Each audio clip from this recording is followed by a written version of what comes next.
Doctor Danish और आप देख रहे हैं डॉक्टर दानिश ऑफिशियल। आज की इस सीरीज में हम बात करेंगे एक ऐसी बीमारी के बारे में जो बहुत लोगों के अंदर कॉमन हो चुका है और ज़्यादातर जो आवाम है बहुत कंफ्यूज रहती है कि बीमारी क्या है। हम बात करेंगे पित्त की थैली में पथरी। पित्त की थैली में पथरी एक ऐसी बीमारी है जो हर घरों में पाए जाने लगा है और लोग कंफ्यूज रहते हैं कब डॉक्टर को दिखाएं, कब डॉक्टर को ना दिखाएं। इसी पे हम बात करने के लिए और चर्चा करने के लिए शुरुआत करेंगे आज के इस एपिसोड में। और इस पे चर्चा करने के लिए आज हमारे मेहमान होंगे प्रोफेसर मोहम्मद हबीब रजा सर। प्रोफेसर मोहम्मद हबीब रजा जो अलीगढ़ मुस्लिम यूनिवर्सिटी के जवाहरलाल नेहरू मेडिकल कॉलेज के डिपार्टमेंट ऑफ सर्जरी के प्रोफेसर एंड टीचर हैं।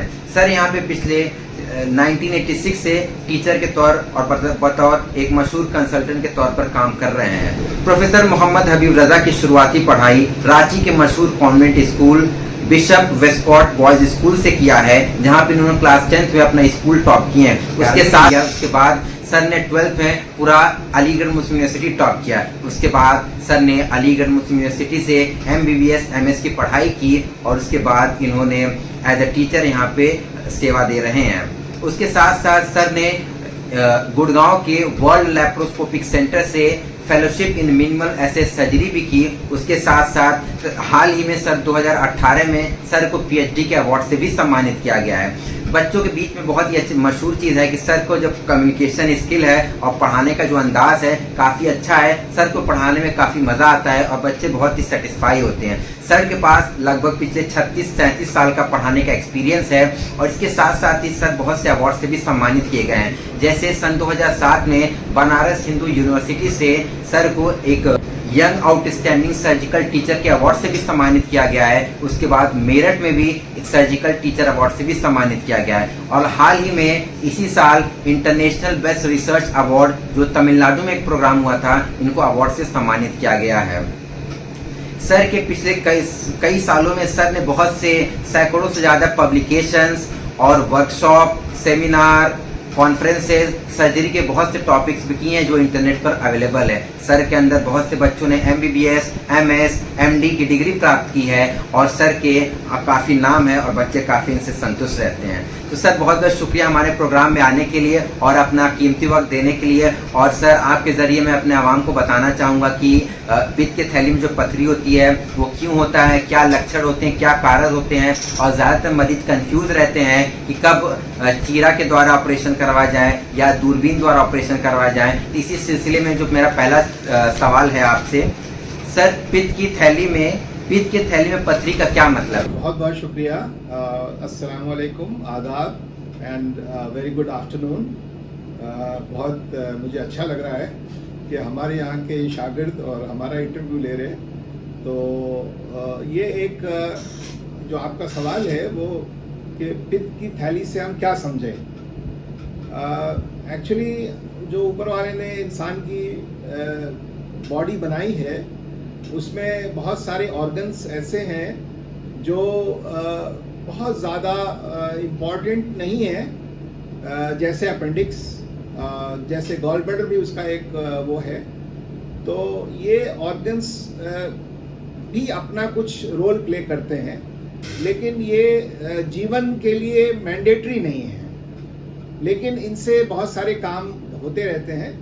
तो ये जो पित्त के अंदर जो पथरी बनने का जो ये बीमारी फैल गई है, ये एक चीज़ मैं बताना चाहता हूँ कि ये रीजनल वेरिएशन बहुत है इसके अंदर। ये साउथ इंडिया में बहुत कम पाया जाता है और नॉर्थ इंडिया में बहुत ज़्यादा पाया जाता है और ख़ासकर ये सेंट्रल और अपर उत्तर प्रदेश, ये कहा जाता है कि ये जो है hub of gall bladder disease है। तो हम लोग जहाँ बैठे हैं ये गॉल ब्लैडर का सेंटर है पूरे हिंदुस्तान का, और इसीलिए कुछ कंट्रीज़ के अंदर गॉल ब्लैडर बहुत कॉमन है और कुछ कंट्रीज़ के अंदर बहुत कम है।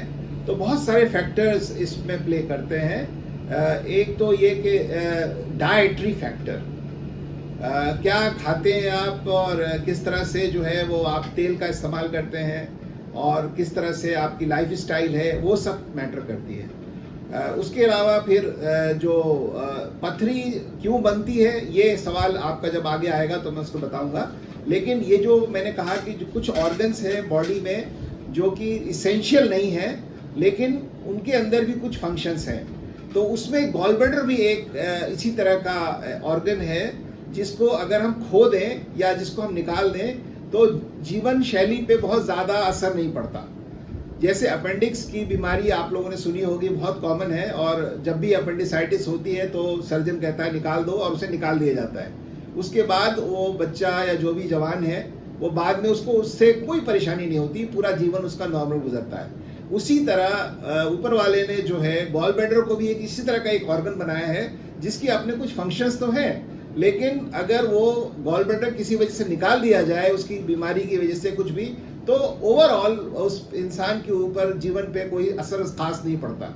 इसलिए इसके बारे में जानना जरूरी है कि कब इसको निकाला जाए, कब छोड़ा जाए, और वन ऑफ द रीजंस के निकालने का वो है कि इसके अंदर स्टोन फॉर्मेशन। जी सर, मेरा ये दूसरा सवाल ये है, पित्त की थैली में पथरी आखिर बनता है? देखिए, इसमें क्या होता है कि लिवर के अंदर कुछ चीजें जिसको हम बाइल कहते हैं, वो लिवर से बन के वो सिक्रीट होता है और वो जाता है छोटी आंत में। रास्ते में गॉल ब्लैडर पड़ता है और बाइल डक्ट्स पड़ते हैं, तो गॉल ब्लैडर के अंदर ये बाइल जाके वहाँ कॉन्सेंट्रेट होता है। जैसे अभी 1% है, वो 10% तक, या कुछ लोग कहते हैं 20% तक कॉन्सेंट्रेट होता है। तो जब वहाँ पे होता है कॉन्सेंट्रेट, तो वहाँ पे दो चीज़ें होती हैं, एक तो कोलेस्ट्रॉल और ये बाइल सॉल्ट्स। तो कोलेस्ट्रॉल जो है वो रिस्पॉन्सिबल है स्टोन फॉर्मेशन के लिए, लेकिन चूंकि गॉल ब्लैडर के अंदर दोनों का लेवल ऐसा होता है कि वो बाइल जो है कोलेस्ट्रॉल को लिक्विड स्टेट में रखता है, लेकिन जब बाइल का सिक्रीशन कम हो जाता है तो कोलेस्ट्रॉल क्रिस्टलाइज हो जाता है, क्रिस्टल फॉर्म बन जाता है, और वो क्रिस्टल सब क्रिस्टल्स एक दूसरे से मिलके एक स्टोन फॉर्मेशन होता है। एक चीज जैसे क्रिस्टल मतलब आवाम को जैसे नमक के दाने, हाँ, नमक या शक्कर के दाना कह लीजिए, उस तरह के छोटे छोटे क्रिस्टल्स के फॉर्म में कोलेस्ट्रॉल ब्रेकअप हो जाता है अगर बाइल का कॉन्सेंट्रेशन कम होता है। तो फिर ये जो छोटे छोटे नमक के दाने की तरह जो होते हैं वो आपस में मिलके फिर पथरी बनाते हैं। ये एक कॉज है। वैसे और भी बहुत सारे कॉजेज हैं, लेकिन जो सबसे कॉमन कॉज यही है कि कोलेस्ट्रॉल जो है वो एक साथ पहले तो क्रिस्टलाइज होता है और फिर मिलके कोलेस्ट्रॉल स्टोन बनाता है। तो ये सबसे ज्यादा कॉमन है। तो इसका मतलब क्या है कि there is imbalance between bile and cholesterol in the gall bladder, इसलिए स्टोन का वो फॉर्मेशन। जैसे सर ने बहुत अच्छे से बताया कि बाइल और कोलेस्ट्रॉल का जो रेशियो है वो डिस्टर्ब, कोई एक ज़्यादा हो जाए कोई एक कम हो जाए, तो उसकी वजह से गॉल ब्लैडर के अंदर जो पथरी बनने के चांसेस बहुत ज़्यादा हो जाते हैं। सर मेरा तीसरा सवाल ये है कि